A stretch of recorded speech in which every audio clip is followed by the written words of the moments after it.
नमस्कार दोस्तों, भक्ति श्लोक चैनल में आपका स्वागत है।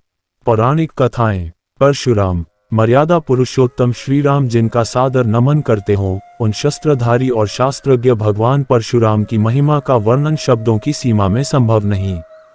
वे योग, वेद और नीति में निष्णात थे, तंत्र कर्म तथा ब्रह्मास्त्र समेत विभिन्न दिव्यास्त्रों के संचालन में भी पारंगत थे, यानी जीवन और अध्यात्म की हर विधा के महारथी।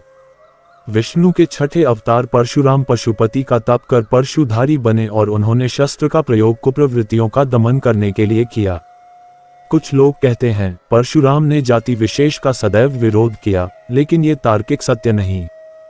तथ्य तो यह है कि संहार और निर्माण दोनों में कुशल परशुराम जाति नहीं, अपितु अवगुण विरोधी थे।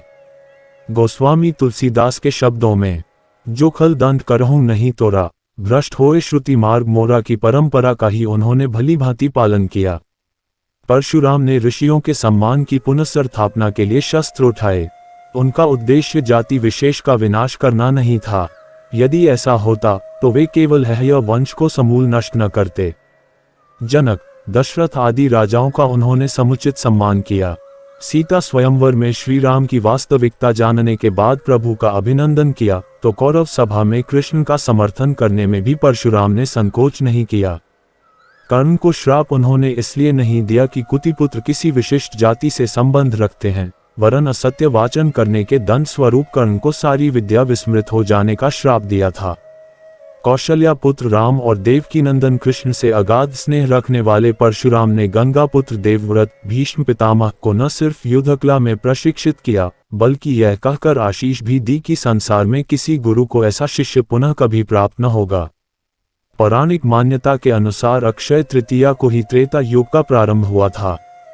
इसी दिन यानी वैशाख शुक्ल तृतीया को सरस्वती नदी के तट पर निवास करने वाले ऋषि जमदग्नि तथा माता रेणुका के घर प्रदोष काल में जन्मे थे परशुराम। परशुराम के क्रोध की चर्चा बार बार होती है, लेकिन आक्रोश के कारणों की खोज बहुत कम हुई है। परशुराम ने प्रतिकार स्वरूप हैयवंश के कार्तवीर्य अर्जुन की वंश बेल का 21 बार विनाश किया था, क्योंकि कामधेनु गाय का हरण करने के लिए अर्जुन पुत्रों ने ऋषि जमदग्नि की हत्या कर दी थी। भगवान दत्तात्रेय की कृपा से 1000 भुजाएं प्राप्त करने वाला कार्तवीर्य अर्जुन दम से लबालब भरा था। उसके लिए विप्रवध जैसे खेल था, जिसका दंड परशुराम ने उसे दिया। ग्रंथों में यह भी वर्णित है कि सहस्त्रबाहु ने परशुराम के कुल का 21 बार अपमान किया था। परशुराम के लिए पिता की हत्या का समाचार प्रलयातीत था। उनके लिए ऋषि जमदग्नि केवल पिता ही नहीं, ईश्वर भी थे।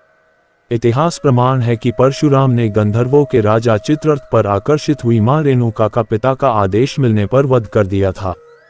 जमदग्नि ने पितृ आज्ञा का विरोध कर रहे पुत्रों रुक्मवान, सुखेन, वसु तथा विश्वानस को जड़ होने का श्राप दिया, लेकिन बाद में परशुराम के अनुरोध पर उन्होंने दयावश पत्नी और पुत्रों को पुनर्जीवित कर दिया।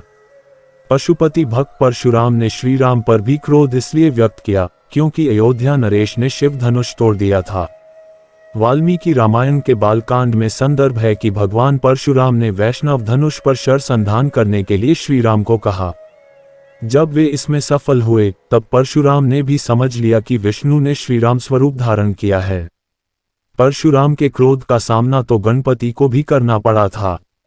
मंगल मूर्ति ने परशुराम को शिव दर्शन से रोक लिया था। रुष्ट परशुराम ने उन पर परशु प्रहार किया, जिससे गणेश का एक दांत नष्ट हो गया और वे एक दंत कहलाए।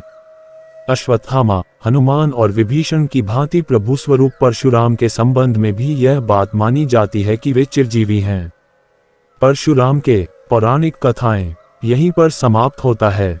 भारतीय पौराणिक इतिहास के कुछ अनसुने तथ्य एवं रोचक जानकारी जानने के लिए अंत तक बने रहें और नेक्स्ट भाग देखने के लिए सब्सक्राइब करें हमारे चैनल को। धन्यवाद।